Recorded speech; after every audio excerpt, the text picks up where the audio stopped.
Olá, aqui quem fala é o Jorge. Eu sou facilitador na empresa Mercury e invadi o início desse podcast para contar uma história para vocês. Há mais ou menos 10 anos atrás, a Mercury refletiu sobre a borracha natural, uma das principais matérias-primas da empresa. Foi daí que buscamos compreender a cadeia produtiva da borracha nativa na Amazônia brasileira, e ali nós encontramos uma história de resistência que precisava de aliados.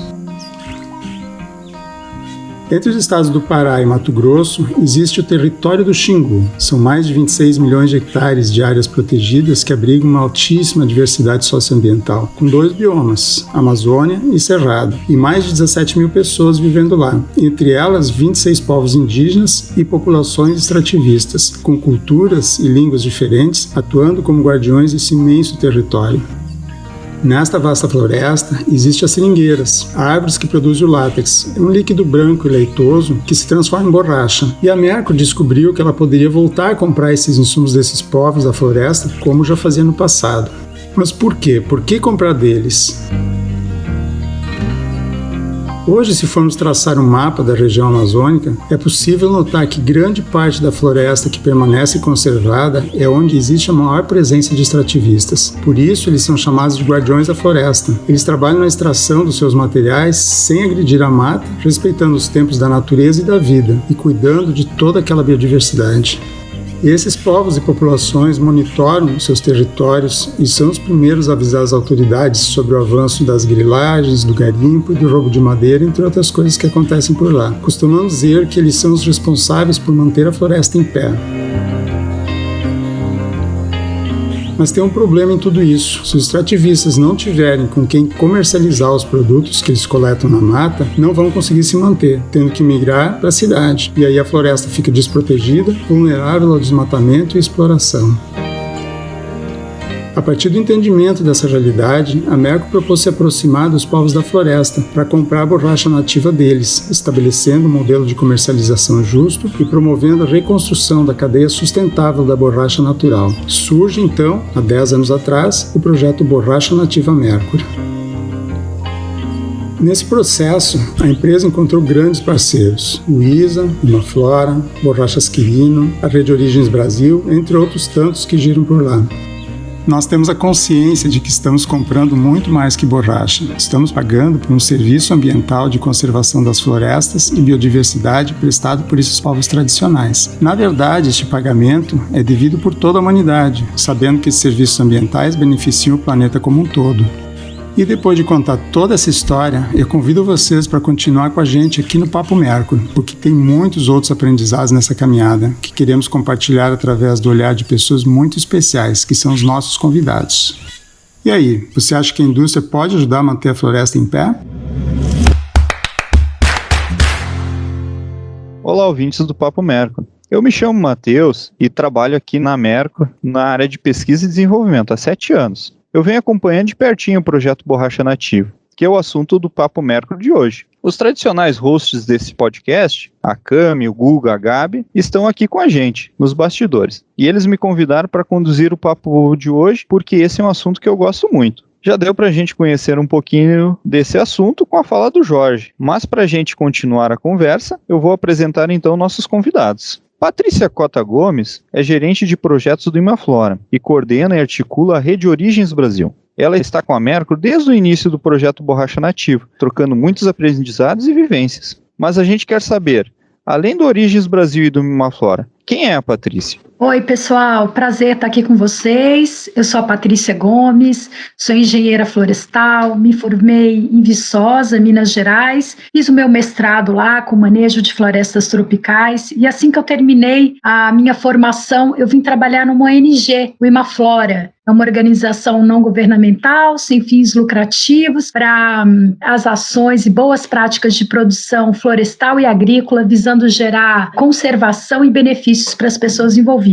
Aí vim trabalhar no Imaflora, comecei a trabalhar com certificação, muito voltada para pequenos produtores, comunidades tradicionais, e logo depois eu entrei numa área de projetos, também focada com esse público, com o pequeno produtor, que sempre foi o que me encantou. E esse trabalho me levou para a Amazônia, me fez conhecer as populações tradicionais, os povos indígenas, e aí eu fiz toda a minha trajetória profissional. Desde então, eu venho trabalhando para que a gente possa juntos pensar soluções que possam valorizar os povos e manter a floresta de pé. É isso que eu faço desde então. Perfeito, Patrícia. Muito obrigado pela sua contextualização. Agora eu vou apresentar para vocês a Fabíola. Fabíola Moreira é técnica de desenvolvimento e pesquisa socioambiental no ISA. Ela é assessora da rede de cantinas da Terra do Meio, auxiliando as populações indígenas e ribeirinhas em suas estratégias de produção e comercialização dos produtos da sociobiodiversidade do Xingu. Mas além de tudo isso, quem é a Fabíola? Olá, Matheus. Sou Fabíola, sou paraense, sou engenheira agrônoma de formação. Vim para cá, para a Terra do Meio, há 12 anos atrás, inclusive para cursar o curso de agronomia. Sou mestre também em biodiversidade e conservação.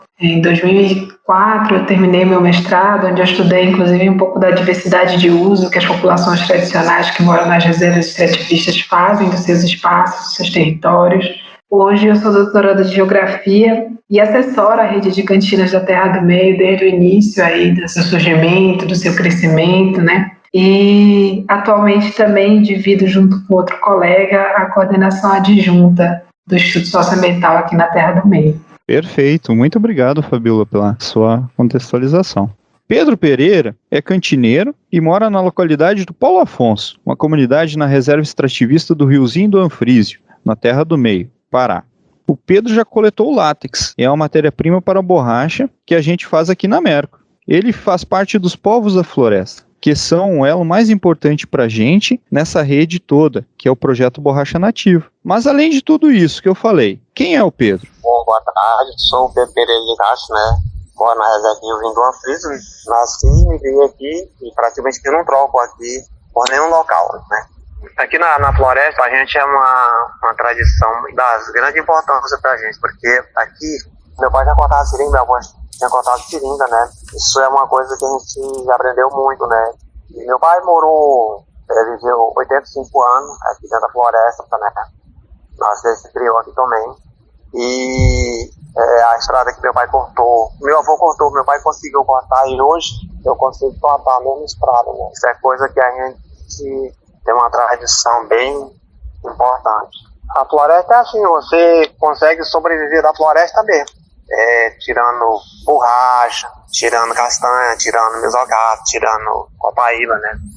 A alimentação seria as frutas, né? Açaí, um monte de coisa, né? Também tem a andiroba, né? Que eu não falei, que a gente consegue tirar óleo. E caça, peixe, isso são as coisas que a gente costuma comer aqui, que a gente não usa comer coisa da cidade, né? Assim, não é da cidade não, das fazendas, que é gado, são outras coisas que vêm de lá de fora, né? Se a gente for comprar alimentação, praticamente a gente não consegue, né? E aí aqui consegue sobreviver daqui pra floresta mesmo. Que legal, seu Pedro. Muito bacana. Agora eu gostaria de começar contando um pouco como foi a minha primeira vez na Resex, né? Isso foi em 2016, então algo atípico para um químico formado na academia, então espera ir trabalhar na indústria, fazer a carreira na indústria. E aí em 2016 fui convidado a participar do projeto Borracha Nativa, né? E uma das primeiras viagens nossas foi diretamente para o Xingu. Para mim foi sensacional, assim, sabe? Eu tenho origem no interior, meus pais agricultores, então para mim foi uma experiência única, assim, digamos. Mas mesmo assim transformadora, porque a realidade que a gente imagina da Amazônia, a realidade que a gente olha quando se fala da Amazônia, não é propriamente a de quem vive nela, né? Quem tem essa noção disso tudo, que é essa imensidão de culturas, de sabedoria que existe nos povos. Eu sempre gosto de resumir assim. Para mim foram 3 aprendizados principais, basilares desse intercâmbio, né? Um deles foi com relação ao espaço, outro tempo e a hospitalidade. Quanto ao espaço, a gente não tem noção do tamanho, de tão grande que é aquilo lá tudo, né? Que é a floresta amazônica. Mas ao mesmo tempo que ela é grande, ela também é delicada, né? Ela é simples, então a gente tem que cuidar que qualquer ação em qualquer ponto dela pode causar grandes devastações, né? Ao mesmo tempo que ela é grande, ela vive essa dualidade. Com relação ao tempo, nossa, o tempo para mim eu acho que é um negócio que me tocou muito, né? Que parece que quando a gente vem da cidade e entra na floresta, parece que a gente está num outro ritmo, a gente está muito acelerado e todo o tempo lá corre mais devagar, né? O dia é mais longo, dá para fazer muitas coisas no mesmo dia, porque se acorda cedo, se dá tempo de curtir a natureza, dá tempo de ver o rio e mesmo assim trabalhar. Então, para mim, parece que cada vez a gente está com menos tempo na cidade, quando tu chega nesse local assim, parece que a gente resgatou um pouco do tempo que existe, né? E outra coisa que me marcou muito é a hospitalidade, né? Os povos da floresta são muito... A hospitalidade é a marca deles, digamos, né? E também arrisco a dizer que é o que mantém a estrutura toda, essa rede toda viva. Por quê? Chegando lá, eu descobri que existem pessoas que moram a 6, 7 dias de distância da cidade. E que para elas chegar à cidade, elas vão ter que viajar esses 6, 7 dias pelo rio e vão ter que parar e pousar em algum lugar. E elas param e pousam na casa de outros ribeirinhos, outros extrativistas que moram na beira do rio. Então essa parceria, esse companheirismo que existe lá é o que permite que eles mantenham essa rede ativa, né? E aí eu me dei conta que quando eu cheguei na cidade eu não conhecia muito bem o meu vizinho de porta, né? E lá eles todos se conhecem. Então isso para mim foi um grande aprendizado, assim, nesse momento, né? Quando eu fui pro Xingu, que eu tava lá com o seu Bernardo, a dona Sônia, e foi a primeira vez que eu tinha ido pra mata com o seu Bernardo, acompanhar ele na estrada de seringa. E aí me chamou a atenção o seu Bernardo mostrando para nós lá, igual o senhor comentou, seu Pedro, seringueira que o avô dele, o bisavô dele havia coletado látex e agora ele estava coletando, né? E para o senhor, o que mudou assim com a chegada das empresas, né? O que o senhor notou de diferença com essa aproximação das empresas com vocês aí das reservas extrativistas? Para nós foi uma coisa muito, muito segura, né? Porque quando você tem contrato, vou falar de contrato, quando você tem um contrato, você está seguro. Né? Porque antes, falar de empresa, antes a gente produzia muito, muito mesmo. Tanto a gente produzia muita borracha, como produzia muita castanha, produzia muita copaíba, mas a gente não era seguro, porque não era para a empresa que a gente vendia para o atravessador, que era o arrecadão, né? Então, e não sabia nem para onde ia essa borracha, nem e outra produção que queria castanha, não sabia nem para onde ia nada, entendeu? E foi muito seguro pra gente. Quando começou essa coisa com a empresa, né, eu falei, agora vai mudar pra gente. Porque na época, a seringa, a borracha custava 70 centavos o quilo, né. Isso foi dando muito, só foi muito parando de coletar, porque não tinha mais como o cara trabalhar, né. Não dava nem pra comprar 1 quilo de açúcar, né. Porque hoje, o quilo de açúcar fica R$3 e pouco. Isso, com a chegada da empresa, mudou totalmente a vida de cada uma pessoa que mora aqui dentro, né? Vai dizer, mudando mesmo. Hoje você faz uma borracha, você sabe para quem você vai vender. E tem valor, né? Foi muito valorizado o produto da gente, né? Hoje, o nosso produto foi muito valorizado. E está sendo valorizado. A Merco, ela foi uma empresa que estruturou a Resec, né? Praticamente. E ela chegou e deu a mão, né? Para que a gente se sentisse forte, posicionado, né? E aí tem mais empresas interessadas para comprar borracha, tem outras empresas já comprando, mas foi a Merco que chegou ali e abraçou com todo o prazer, né?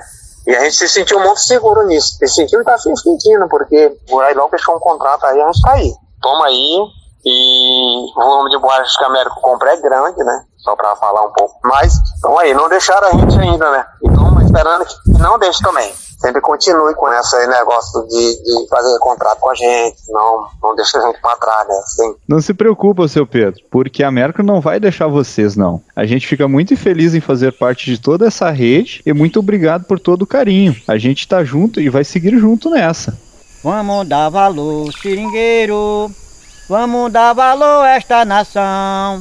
Pois é com o trabalho deste povo que se faz pneu de carro e pneu de avião. Pois é com o trabalho deste povo que se faz pneu de carro e pneu de avião. Fizeram chinelinha, fizeram chinelão, inventaram uma botina que a cobra não morde não. Tanta coisa da borracha que eu não sei explicar não. Encrontei pedaço dela em panela de pressão. Vocês acabaram de escutar o hino do seringueiro. O autor dessa música é o Jaime Araújo e quem está interpretando é o José Virgílio de Andrade, ou melhor, o Zé do Lopes. O Zé nasceu e mora na colocação São Francisco, na Terra do Meio, e compõe músicas declarando seu amor pela floresta. Esse áudio é do projeto Vozes da Floresta e vamos deixar o link aqui na descrição do podcast. E agora, vamos para a próxima pergunta então. Patrícia, como começou a relação do Imaflora e a Rede Origens Brasil com os povos da floresta? Olha, Matheus, esse início ele tem tudo a ver com a região da Terra do Meio, onde está, né, a Fabíola e o Pedro, que a gente vai conversar hoje. Ali foi o embrião do que depois virou Origens Brasil. Foi mais ou menos em 2008, 2009, o Instituto Socioambiental, que a gente já é um parceiro de longa data, o sócio fundador do ISA é também o nosso conselheiro, o nosso sócio fundador do Imaflora, então a gente tem uma relação de irmandade institucional há muitos anos, né? Então eles nos convidaram para ir para a região da Terra do Meio, porque eles tinham feito um trabalho junto com as organizações lá de criação das áreas protegidas, de um mosaico de áreas protegidas da Terra do Meio, tinham facilitado todo o processo de criação, e agora estava na hora da gente pensar soluções, alternativas econômicas que pudessem ajudar as populações que vivem lá, né, viver de forma tradicional, mantendo a floresta em pé, o uso da floresta compatível com as unidades de conservação. Então a gente foi para lá. A gente sabia que ali na região, na época, tinha uma pressão muito grande do garimpo, madeira ilegal. Então a gente queria criar o objetivo na época, o que a gente sonhava era criar uma economia que fosse pautada na conservação, né, no uso tradicional, na valorização do saber desses povos, né, que você estava falando aí, o que mais te chamou a atenção quando você foi para a Amazônia, né? Esse foi um dos pontos que mais me tocou, né? E aí a gente foi para lá na época e fomos para o Riozinho do Anfrísio, a Resex, né, Riozinho do Anfrísio, Iriri, Xingu, e a gente fez um diagnóstico com as populações, foi lá que eu conheci o Pedro e muitas outras pessoas que vivem lá, né, e a gente foi perguntar para eles que produtos eles queriam trabalhar, e nesse diagnóstico, numa dessas viagens, a gente levou um outro químico, o Rogério, que trabalhava aí, Matheus, na época, ele foi com a gente de barco, um alemãozão, grandão, e a gente ficou viajando no barco quase ao todo 15 dias com ele, depois ele voltou e a gente continuou, a gente ficou um mês viajando, visitando essas 3 Resex e fazendo um diagnóstico para ver que produção eles tinham tradicional ali, que eles gostariam que a gente acordasse essa produção, que a gente ajudasse essa produção a realmente ter um espaço no mercado, com valores que fossem compatíveis com a realidade. E aí, um dos produtos que eles colocam é a borracha. Né, a gente tem ali vários soldados da borracha, pessoas que vieram para a região motivados pela cadeia da borracha. Então a borracha nessa região, a Fabíola, o Pedro, podem contar muito bem a relação intrínseca desses povos com a borracha. E aí começou o projeto, a gente começou a desenhar as bases do que seria uma relação comercial ética entre as comunidades e as empresas, fizemos N reuniões, discussões, para as comunidades falarem o que para elas seria uma relação comercial ética, porque não é só ter um preço justo, mas é como que as empresas se relacionam, existe espaço de diálogo, existe um equilíbrio entre forças na hora de fazer a negociação, o preço leva em consideração os custos envolvidos na Amazônia, né? A forma com que essa produção é comprada, negociada, ela respeita os ciclos da natureza, a época que o rio está cheio, para a borracha poder descer nos barcos.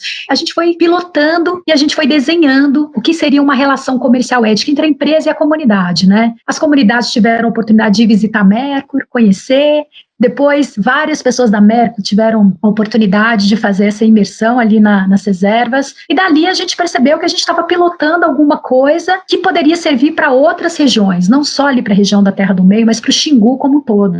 E aí a gente foi articulando um coletivo, todo mundo interessado que a gente pudesse criar uma marca que pudesse mostrar para a sociedade, para o brasileiro, essa economia oculta da floresta, né? São produtos, são cadeias de produção que têm na base os povos da floresta, né, com seu saber tradicional, com as suas histórias atreladas ao produto, que a gente pudesse mostrar a origem socioambiental do produto. E aí o Origens começou a ser prototipado a partir da relação da Mercur e de uma outra empresa também interessada, na época comercializava a borracha lá, logo depois veio a castanha, então eram os 3 produtos base que serviram de piloto para o Origens. Aí a gente foi atrás de um financiamento a fundo perdido, que ajudou a gente a desenhar a plataforma tecnológica, porque o Origens é todo pautado na tecnologia, com o celular o consumidor consegue fazer a leitura de um QR Code, conhecer a origem do produto, chegar ali na região, mergulhar na região, ver as fotos da produção, saber as populações que estão envolvidas nessas relações comerciais. Então a gente percebeu que a mesma dificuldade e desafio que as populações da região da Terra do Meio tinham, outras pessoas de outros territórios da Amazônia também tinham o mesmo. E aí surge o Origens. A gente cria uma marca, ele começa muito como se fosse uma espécie de um sistema de garantia, né? Atestando relações comerciais éticas, rastreabilidade, transparências nas relações comerciais, mas hoje a gente se vê muito como uma rede. A gente é um sistema de garantia, mas a gente funciona como uma rede que conecta produtores, empresas, consumidores e instituições de apoio que juntos trabalham em prol da economia da floresta em pé. E a Mercor é uma das empresas que faz parte do Origens Brasil. Nossa, Patrícia, muito rico o teu relato e gostaria de saber de ti, assim, quantos produtos e mais ou menos quais são hoje os produtos que fazem parte da produção dessas redes de cantinas aí? Você poderia descrever um pouco para nós? Olha, são muitos produtos, acho que a Fabiola vai ter mais na ponta da língua, mas a rede de cantinas da Terra do Meio, que faz parte da rede Origens, é uma das organizações com maior volume de produção, né? Maior volume e maior diversidade de produção, que vai desde castanha, copaíba, babaçu, e aí o babaçu tem a farinha, né? O mesocarpo, tem o óleo, é uma diversidade enorme de produtos, o artesanato, ou seja, são muitos produtos, dentro do Origens são mais de 40 produtos, mais de 1.800 produtores, 27 empresas, mais de 40 organizações trabalhando juntos na Amazônia, mostrando que é possível ter uma nova forma de produção, de relações comerciais mais éticas,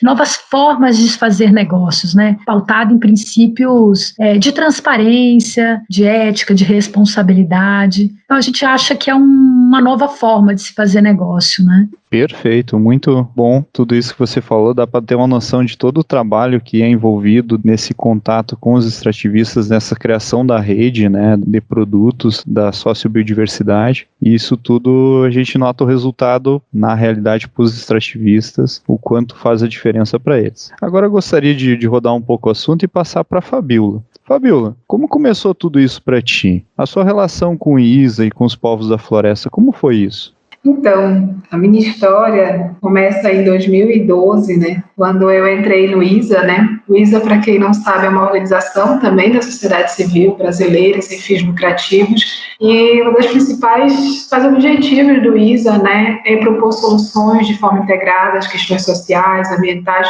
principalmente com foco na defesa, né, dos direitos sociais dos povos e das populações tradicionais.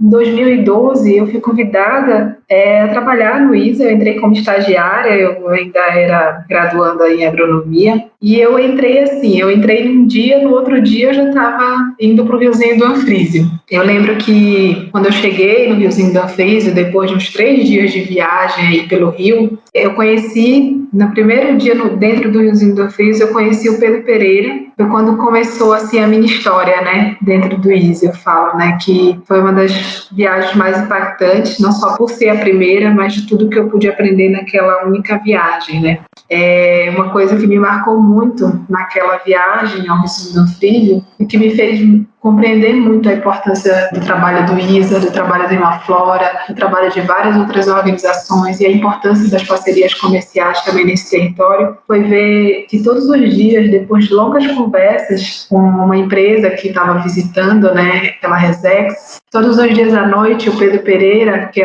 foi o primeiro cantineiro da rede, né, e continua até hoje na rede de cantinas, ele sentava em qualquer lugar ali e passava horas escrevendo num caderninho vermelho que ele tinha. E ele estava aprendendo a ler e a escrever naquela época. Contar um pouco da história dele, um pouco da história da rede, essas histórias se entrelaçam, né? A gente sempre fala que a rede de cantinas ela é muito mais do que uma rede de comercialização. Ela vem um trabalho, por isso que envolve tantas associações, né? São 14 associações que fazem parte da rede, né? É um trabalho que busca fortalecer esses povos, né? Os povos e as populações que vivem na floresta e que vivem da floresta, né? E o fortalecimento desses povos, ele vem muito além da comercialização.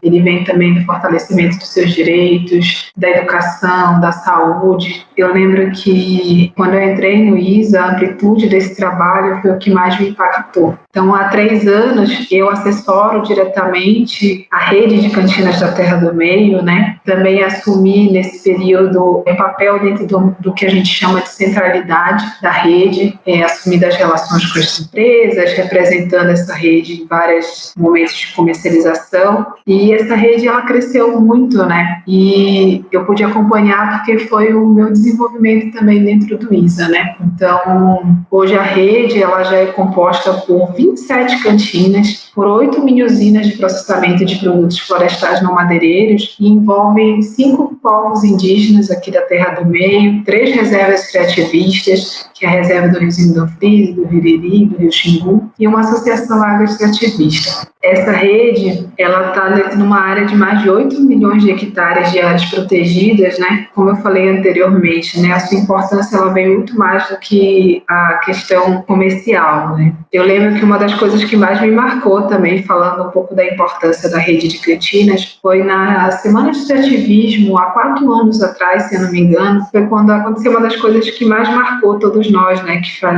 faz parte dessa rede, que foi quando houve selou, né, uma união entre os povos indígenas e os ribeirinhos, né, que vivem nas reservas. Eu lembro que naquele ano, foi o ano que os indígenas, né, as populações indígenas Kruaya e Shipaia participaram da rede e falaram: nós queremos participar desse espaço, né? E ali foi selada uma união muito mais do que comercial. Foi uma união também de forças, né, que buscavam principalmente a proteção dos seus territórios, a valorização do seu modo de vida, da sua cultura, né, e dos seus produtos, assim. Então, hoje eu fico muito feliz assim, de ver o quanto a rede ela cresceu, ela impacta na vida das pessoas em vários sentidos, né? Hoje uma rede de comunicação, por exemplo, que é estabelecida dentro da rede para comunicação com os cantineiros, ela beneficia a parte de saúde, a parte de educação. Então a gente fica super feliz de ver também todo o impacto que a rede traz na vida das pessoas. Estou ouvindo a Fabíola falar essa história toda, né? E esse ponto que ela coloca, ele é um ponto muito importante, né? Quer dizer, quando a gente trabalha essa organização da produção com um olhar territorial, né? Os desdobramentos e os impactos, eles transcendem, eles vão muito além da geração de renda, da comercialização, né? Juntar esses povos em espaços, a partir da discussão da produção, ela é um fator importantíssimo de conexão. Então, eu acho esse ponto que a Fabíola traz importantíssimo, né? A articulação territorial da produção, ela é um gancho para fazer com que o conhecimento transite, para criar a união entre os povos, para criar a troca, para criar o fluxo de informação e conhecimento. Então, é um valor que transcende apenas a produção, né? Isso é muito forte. Muito rico o relato de vocês, pessoal.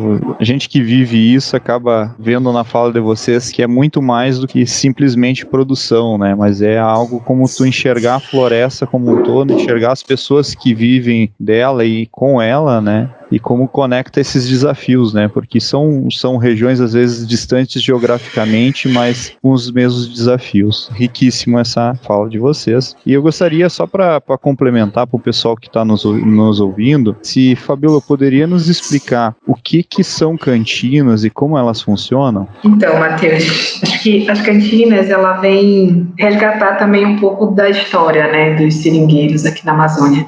Há muito tempo atrás, existia um modelo parecido, né, entre aspas, de cantinas, que eles também chamavam de cantinas, né, na época do patrão da borracha. A rede de cantinas, né, a primeira cantina, ela surgiu da necessidade de tentar estreitar, né, primeiro a relação das empresas com as pessoas, com os extrativistas, com os indígenas, e também de facilitar, né, todo esse processo de comercialização dentro das comunidades. Antes, quando não tinha cantina, os ribeirinhos, foi com quem começou a rede, eles demoravam muito tempo, né, para conseguir, por exemplo, o próprio pagamento das suas produções. Então, eles enviavam para a cidade, a associação emitia nota, depois que mandava para a empresa, e às vezes as empresas demoravam, né, um tempo para conseguir efetuar o pagamento. Com a cantina, esse tempo, né, que as comunidades levavam para finalizar todo esse processo de comercialização, ele foi encurtado, né? As cantinas, cada cantina, ela possui um capital de giro, em que no ato do indígena, do ribeirinho, entregar sua produção ali na cantina, ele pode receber na mesma hora pelo pagamento da sua produção, né? Seja em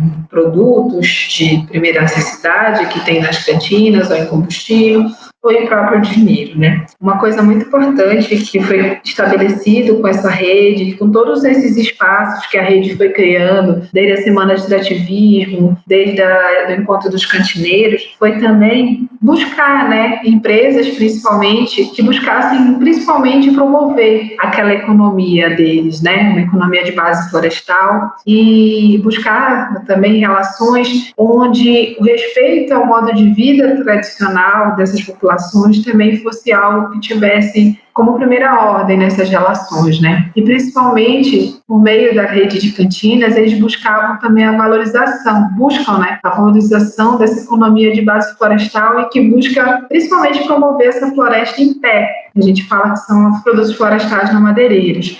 E que também estabelecessem relações comerciais justas e transparentes. Então, a rede de cantinas, ela conseguiu puxar para esse território, junto com seus parceiros, ela conseguiu aproximar, né, as empresas, dos extrativistas, dos indígenas. Hoje a gente tem espaços, como a Semana de Extrativismo, onde as empresas vêm para dentro da floresta negociar olho no olho, sem atravessador, né, sem intermediários, a produção, a safra do próximo ano, né? E a gente fala também as cantinas, que são esses espaços dentro de algumas localidades, dentro das RESEX, das terras indígenas e dessa associação agroextrativista, que hoje são 27 cantinas ao todo, elas são muito mais do que um espaço de comercialização. Ela também é um espaço onde aquelas pessoas passam por um processo de formação. São espaços também onde há trocas, né, de informação, de decisão, espaços de decisões também dentro das comunidades, né, são espaços formativos. Então, assim, essa rede que foi sendo construída desde 2009 com a criação da primeira cantina, né, ela foi extremamente importante para que essas populações pudessem estabelecer relações mais justas, né, comerciais mais justas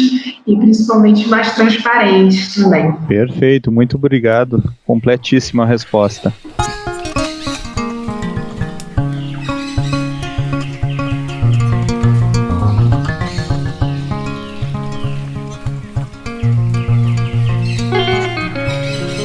Seu Pedro, o senhor caminha todos os dias, o senhor sai cedinho da sua casa para ir coletar materiais que a floresta lhe dá, né? Seja castanha, copaíba, babaçu, a borracha.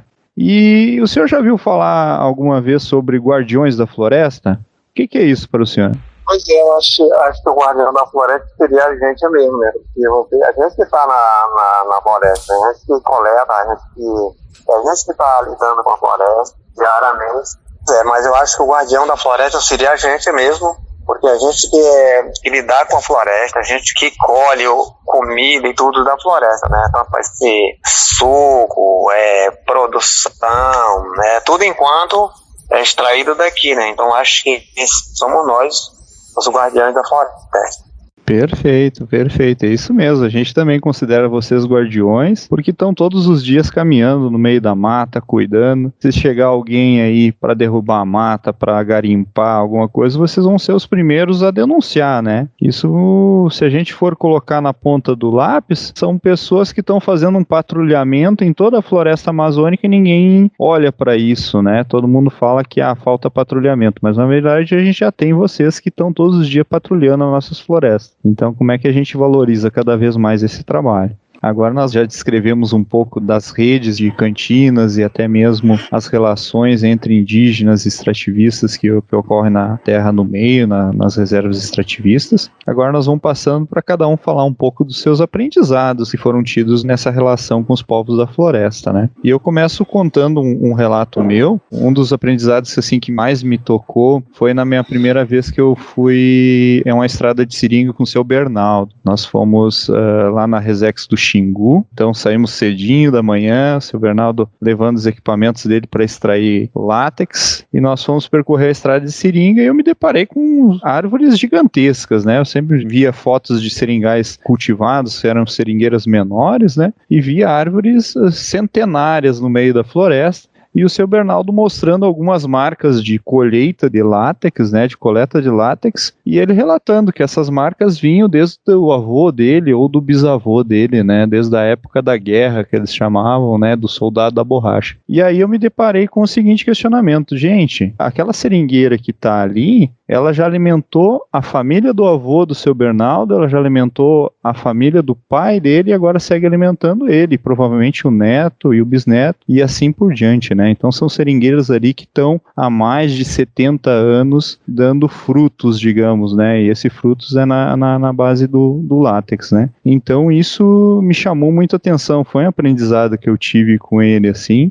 e eles explicam muito, na fala fica muito claro que é o seguinte: a seringueira é como se fosse a mãe da floresta, né? Sempre que eles precisarem, sempre que alguma das produções não derem certo, eles conseguem ir lá e coletar o látex e poder vender para ter os mantimentos do dia a dia. Então isso para mim foi muito marcante. E com relação a outra pergunta que é interessante, né? O que tem na floresta, né, e não tem na cidade, ou vice-versa, né? Eu arriscaria dizer que na floresta a gente tem bem mais conhecimentos tradicionais, talvez, que hoje tenha na cidade. Eu acho que na fala da Patrícia também, em algum momento, ela trouxe isso, que são coisas que a gente não aprende sentado na academia, não aprende sentado na sala de aula, mas que os extrativistas e os indígenas carregam consigo, que é o uso das plantas medicinais, que é o entender os ciclos da natureza, que hoje a gente acaba estando um pouco mais aquém disso, né? Um pouco mais isolado, porque o nosso dia a dia às vezes acaba sendo dentro de escritórios, dentro de fábricas, e a gente não para nem para saber qual a fase da lua que está se passando, o que isso vai impactar no nosso dia a dia, como é que está o nível dos rios, e isso faz parte da vida deles, o dia a dia do extrativista, de quem mora na floresta, isso faz parte do cotidiano deles, né? Então esses conhecimentos tradicionais, toda essa sabedoria, né, isso eu acho que tem mais lá do que talvez na cidade.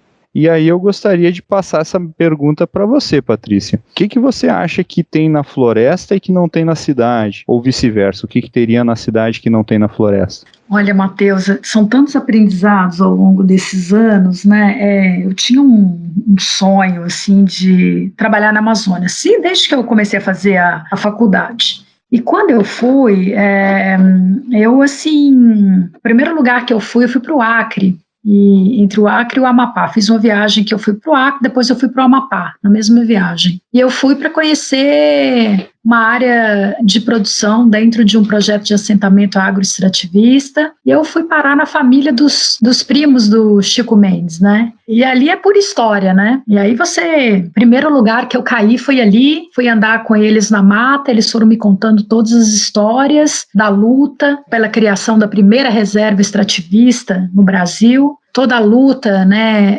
dos povos para que a floresta tivesse de pé, a luta que eles continuavam para tentar viver a partir de uma atividade que continue mantendo a floresta em pé. Então, assim, são pessoas guerreiras, de um conhecimento, de um saber absurdo. Então, numa andada na floresta com eles, é uma coleta de uma planta que vai servir de remédio, é uma palha que vai servir de cobertura para casa, um produto que eles coletam na época tal, é uma planta que serve de alimento para a caça, que é a principal fonte de proteína deles. Então, nenhuma caminhada pela floresta você consegue ver um monte daquele saber que é passado na cultura da oralidade, né? Do contar histórias do pai para o filho, do pai fazer o ofício e o filho observar. É um conjunto de saberes invisíveis, né, que ninguém enxerga e não está nos livros, porque é uma cultura realmente da oralidade, né, principalmente. E ali aquela viagem me mudou, mexeu comigo. Eu falei, é aqui que eu tenho que, é para aqui que eu vou, é aqui que eu vou dedicar a minha energia. E desde então eu venho colocando a minha energia nisso. A criação do Origens ela passa muito pelo aprendizado desses povos. Eu apenas facilitei as conexões. O Origens depois ganhou um prêmio internacional da ONU de inovação. Então, assim, esses povos me ajudaram a encontrar o meu propósito, né? Então, assim, eu vou ser eternamente grata e eles vão ter a minha energia para ajudá-los, apoiá-los e fazer as conexões necessárias enquanto eu estiver nessa estrada, né? E eu acho que tem muitas coisas que tem lá e não tem na cidade, né? Uma das coisas, eu acho que o saber tradicional realmente é uma coisa que eu destacaria. E se não fosse isso, tem uma coisa que me chama muita atenção, que é o tempo, né? O tempo lá é diferente do tempo aqui. Então lá, talvez o tempo ele é regido pelo ciclo das águas, né? Água cheia, água baixa, o ciclo da lua. Não é o relógio igual a gente tem aqui, né? O relógio que desperta. Isso é uma coisa que me chamou muito a atenção. Então, quando você fala qual é a época de plantar, é a época da lua. Qual é a época de colher o produto? É quando as águas baixam. Então, essa coisa do tempo, o tempo passa diferente lá, né? O tempo ele é medido de uma outra forma, são outros elementos, né? Então, isso é uma coisa que me chamou muita atenção, que eu acho que lá tem de um jeito e aqui é outro, né? Aqui na cidade, mas tem muita coisa. Nossa, que legal o teu relato, Patrícia. Eu concordo contigo também. Também acho que são muitas coisas para relatar numa fala só, né? E agora, Fabíola, para você, quais são os seus aprendizados e o que você acha que tem na floresta e que não tem na cidade ou vice-versa? Difícil falar depois de vocês dois, porque, enfim, eu concordo com tudo que vocês falaram. Acho que eu coloquei, inclusive, aqui, pensando nas minhas respostas, muito do que vocês já falaram, mas reforçando, né? Um dos principais aprendizados que eu trouxe para a minha vida é que a gente, enquanto rede, né, e, enfim, podendo conviver um pouco com essas pessoas, é o quanto a gente consegue, né, estando unidos, estando juntos, acreditando na nossa força, enfrentar os desafios, né? Eu acho que essas populações, eles vêm resistindo, né, a tantas coisas, né? Quando eu cheguei na Resex, ainda existiam pessoas ameaçadas por madeireiros, ainda existiam pessoas que estavam, inclusive, tinham policiais da Guarda Nacional fazendo a segurança de lideranças ali na Resex, e com o tempo, né, as pessoas puderam ter a liberdade, né, de viver a sua vida ali. Então, assim, o que eu trouxe para minha vida, assim, é olhar, né, para a história dessas pessoas, né, de ver o quanto elas conseguem superar essas adversidades, né, resistir em meio a tanta coisa contrária, né, a permanência de povos das populações tradicionais no seu território, por exemplo. Uma coisa também que, durante o mestrado que eu fiz, estudando um pouco da diversidade de uso dessas populações, eu pude perceber, assim, ainda mais, né, a diversidade de conhecimento, né, que essas populações têm, assim. Eu lembro que no meu mestrado eu consegui levantar mais de 1000 diversidades de uso da flora que essas populações fazem, que uma Resex, meu estudo foi só no resíduo do friso, fazem de toda aquela diversidade, né, que eles têm ali na roça, no quintal, nos canteiros, dentro da floresta, né, a gente se perde numa caminhada com eles, assim, e assim fica admirando também a sabedoria que esses povos têm. E o que não tem na cidade, né, o que eu falo assim, que é diferente, né, que não tem aqui, que eles fazem de uma forma diferente, assim, e que eu admiro muito, é a forma como eles lidam com o tempo, né. Patrícia falou isso, né, e também uma coisa que eu percebo também é a forma como eles estabelecem as suas relações e a construção desse conhecimento e como eles compartilham isso com os filhos deles, né. Infelizmente, na nossa vida hoje, né, a gente acaba passando muito mais tempo fora de casa, né, e os nossos filhos, a gente não consegue ter o mesmo tempo, né, e eles constroem conhecimento, né, com seus filhos ali, estando com eles, né, tendo um tempo para estar com eles, né. Eu acho que isso é uma coisa que eu passei a perceber muito, assim, admirar a forma como eles vão construindo essa sabedoria, né, como os filhos vão aprendendo estando ali, do lado dos pais, aprendendo a cortar a seringa, aprendendo a colher a castanha, a quebrar a castanha, o babaçu.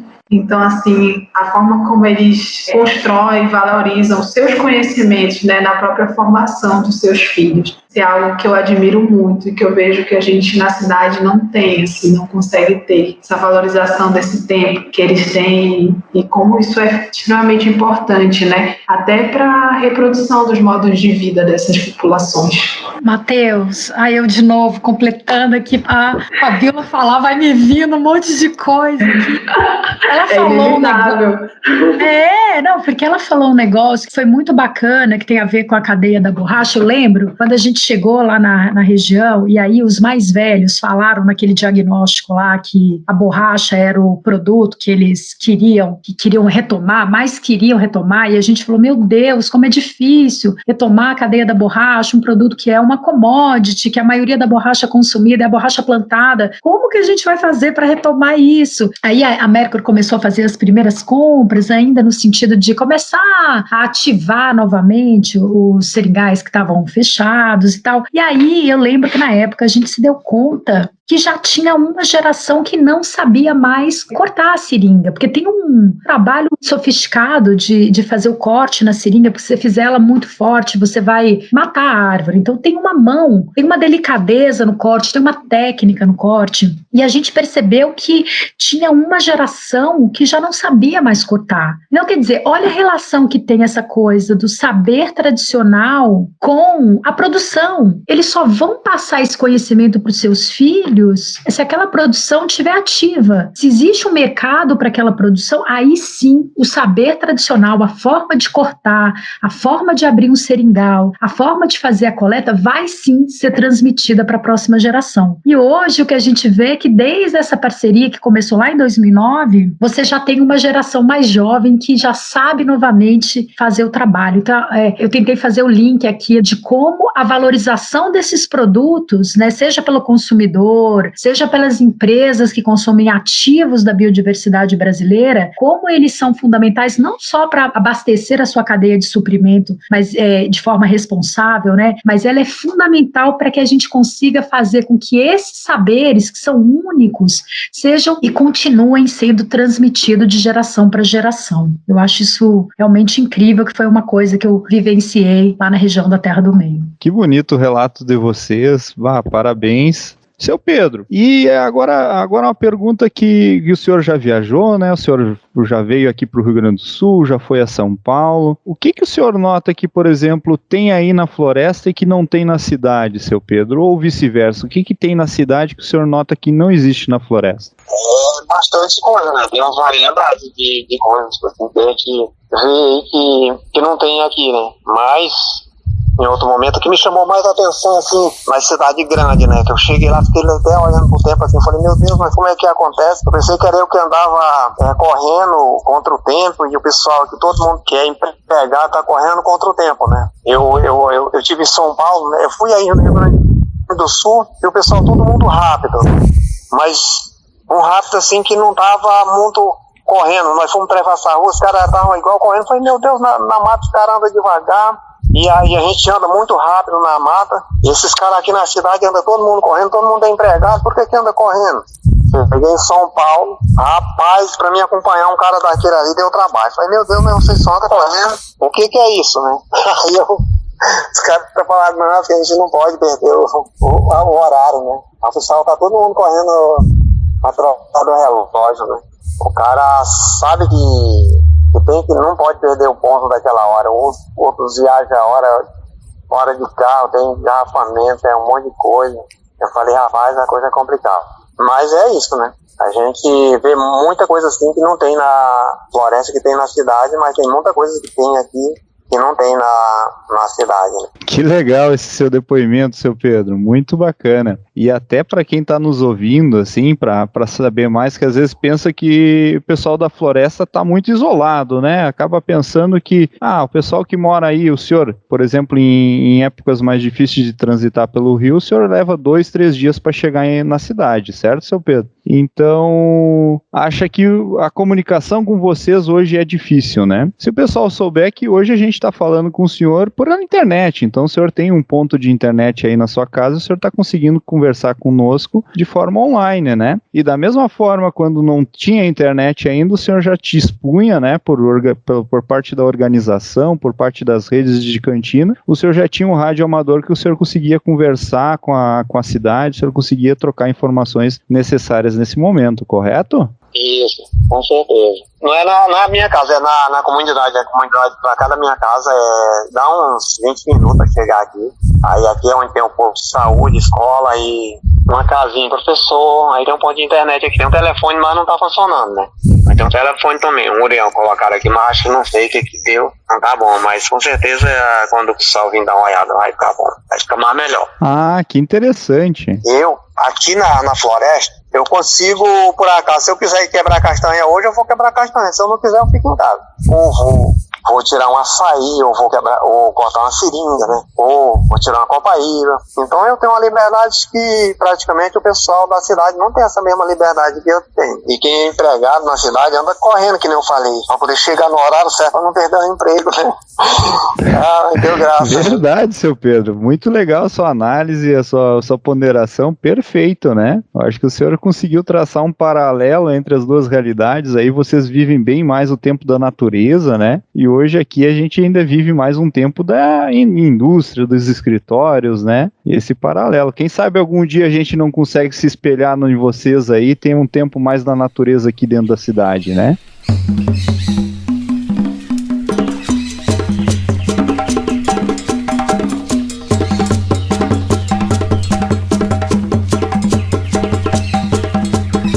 Então, pessoal, agora vamos nos encaminhando para a última pergunta, né? Eu gostaria de perguntar para você, Patrícia. Afinal, a indústria pode ajudar a manter a floresta em pé? Olha, Matheus, eu acho que não só pode, como é a estratégia mais acertada para o momento, né? Eu tenho percebido, a gente tá num momento bastante sensível, né? Em que a gente está acompanhando aí pelos telejornais toda a pressão das atividades ilegais, predatórias em cima da Amazônia, para dentro das áreas protegidas, né? Essa é uma informação recente, né? A gente tem acompanhado o aumento do desmatamento dentro das áreas protegidas, porque essas áreas, historicamente, elas sempre fizeram uma barreira, né? Funcionavam como uma barreira. E a gente percebeu que no último ano houve um avanço da pressão dessas atividades ilegais, predatórias para dentro das áreas protegidas. E eu não tenho dúvida que, nesse momento, o setor empresarial tem muito o que contribuir e fazer. Primeiro, eu acho que a gente tem os consumidores, uma mudança global, as pessoas mais conectadas, as pessoas se informando, querendo conhecer sobre as práticas que as marcas adotam,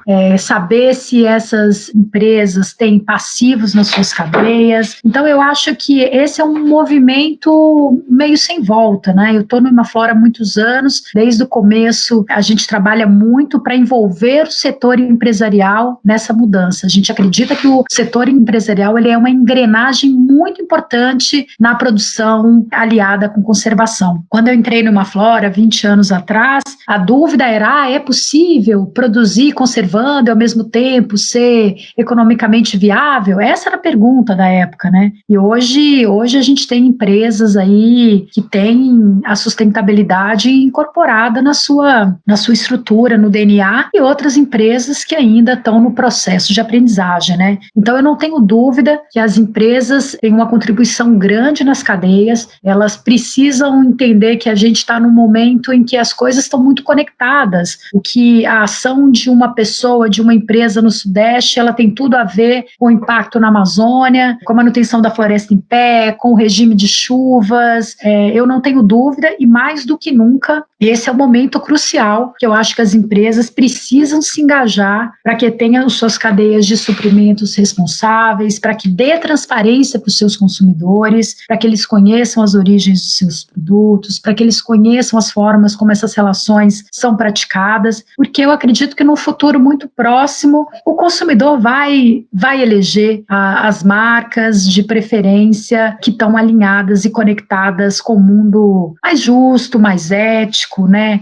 Mais responsável. Eu não tenho dúvida disso. Muito obrigado, Patrícia. Concordo contigo, acho que essa relação, acho que até tu trouxeste ali no início da fala, quanto esses povos da floresta acabam sendo uma barreira para o desmatamento, uma barreira para a grilagem, né? A gente às vezes não entende quando tá fora dessa realidade como é que alguém pode ajudar de fora. Mas se a gente dando condições de essas pessoas se manterem na floresta, tendo uma vida digna, eles são uma barreira, eles são os guardiões para que essa floresta se mantenha em pé, né? São pessoas que vão ser as primeiras a denunciar se ocorrer a grilagem nas suas terras, se ocorrer desmatamento, né? Então os povos da floresta, eles são essa espécie de guardiões da floresta, que o seu Pedro fala muito bem a respeito disso. Então acho que são as falas que se complementam nesse ponto. Fabíola, e para você? Afinal, a indústria pode ajudar a manter a floresta em pé? Eu acredito que sim, Matheus. Eu acredito que indústrias, né, empresas que sejam comprometidas, né, principalmente empresas que respeitem o modo de vida tradicional das populações, dos povos e populações, que valorizem realmente a floresta em pé, né, e que busquem promover uma economia de base florestal não madeireira. Outra coisa que é extremamente importante, né, para que uma relação de uma indústria com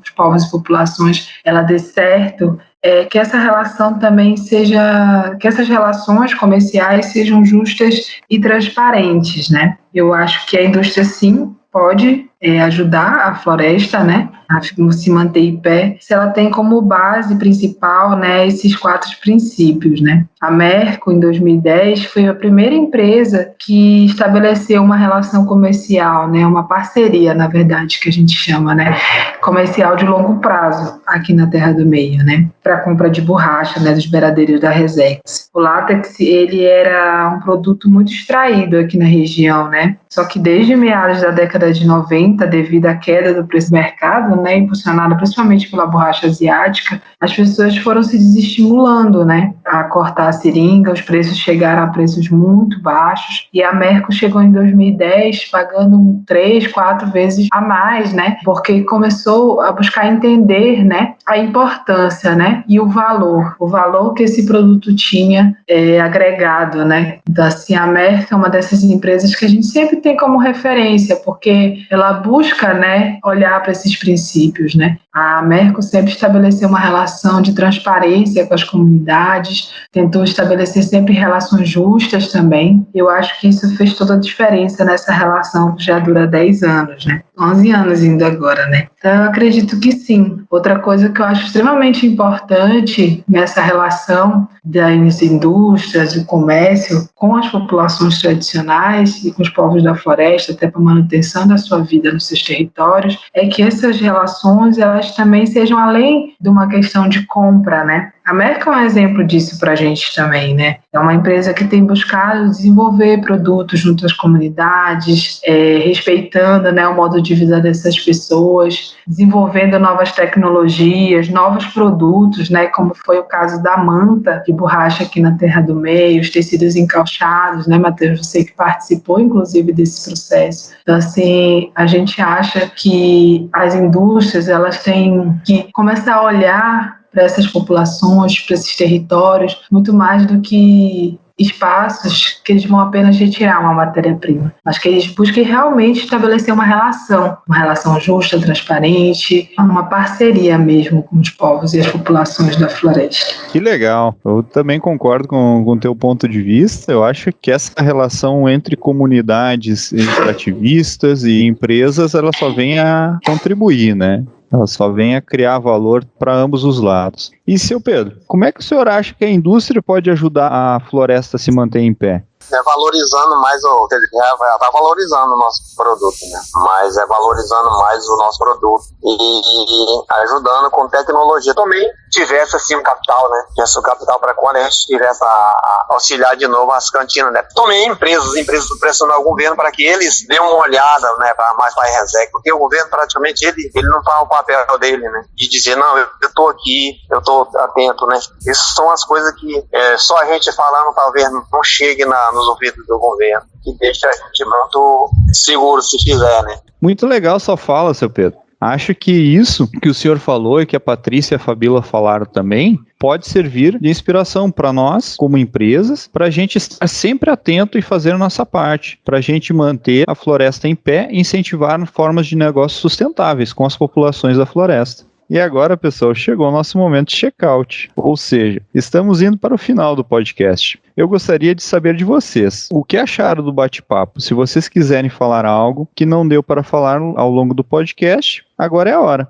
Enfim, como vocês estão se sentindo após toda essa conversa? Primeiramente, eu me sinto muito feliz de poder compartilhar esse espaço com vocês, da MER, com a Patrícia, com o Pedro, né? E dizer que é extremamente importante, né, que a gente olhe, a gente sempre chama isso como um dos princípios da rede, mas das relações que a gente busca estabelecer dentro da rede de cantinas, mas é algo que eu acho que é extremamente importante para a gente iniciar qualquer conversa, qualquer parceria, né, reforçando, né, a importância das empresas, das indústrias estabelecerem relações transparentes, parcerias mesmo, né, relações justas com as comunidades, incentivar, né, essa economia de base florestal não madeireiro, né? Sabendo que elas estão influenciando muito mais do que na geração de renda, né? Até na proteção desses territórios, né? E tem uma coisa que a gente sempre tem falado, assim, pensado aqui dentro da rede, dentro do ISA, é que não tem como, Matheus, a gente pensar em futuro, planejar futuro, sem incluir os povos e as populações tradicionais que vivem na floresta e da floresta, porque são eles que garantem grande parte da nossa sobrevivência, entendeu? E é isso, essa é a minha mensagem. Eu queria agradecer por esse espaço e dizer que a gente tem também a honra, né, de poder ter a Merco como um parceiro nosso, né? E é isso, agradecer. Bom, gente, primeiro eu queria agradecer o convite de vocês, uma delícia esse papo, é um tema que me mobiliza, são pessoas queridas, estar aqui conversando com vocês, contando um pouco dessas muitas histórias, e eu estou saindo super feliz. Eu acho que como mensagem final, assim, esse momento de pandemia, de isolamento, de reclusão, né, as pessoas estão um pouco mais introspectivas, né, refletindo sobre os seus hábitos, sobre a sua forma de se relacionar com o mundo, né? Tenho conversado com muitas pessoas e um pouco sobre essas transformações, né, que vem acontecendo com a gente. E uma das transformações, eu conversando com várias pessoas sobre isso, porque me interessa muito saber, entender o que está pegando para as pessoas nesse momento, né? Essa questão do consumo, né? O quanto as pessoas estão mais atentas ao que elas vêm consumindo nesse produto, principalmente as pessoas que estão nas grandes cidades, né? Pesquisando mais para entender as relações das marcas com seu sistema de produção, pesquisando para saber como que esses produtos foram produzidos. E eu acho que, de novo, é aquele caminho sem volta e nós temos uma responsabilidade compartilhada, né? Os produtores, né, que estão lá na Amazônia, os nossos guardiões da floresta, seguem com a responsabilidade, né, da resiliência, de seguirem como esses guardiões da floresta. As empresas, a sua responsabilidade, né, de fazer com que as suas cadeias sejam indutoras de repartição de valor compartilhado, que ela gere benefícios ao longo da cadeia. Os legisladores públicos, os órgãos públicos, né, de fazer com que soluções que estão dando certo sejam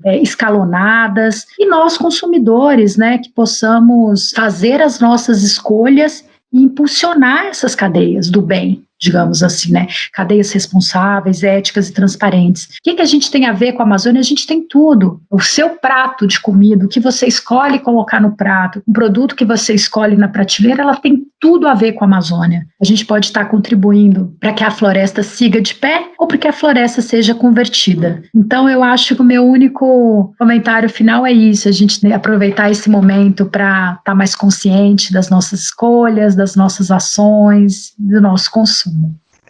Queria só deixar um recadinho, né? Que a empresa continuasse como ela está sendo, como ela foi até hoje, né? E o pessoal da Imaflora do mesmo jeito e o ISA continuasse da mesma forma que a gente tem trabalhado.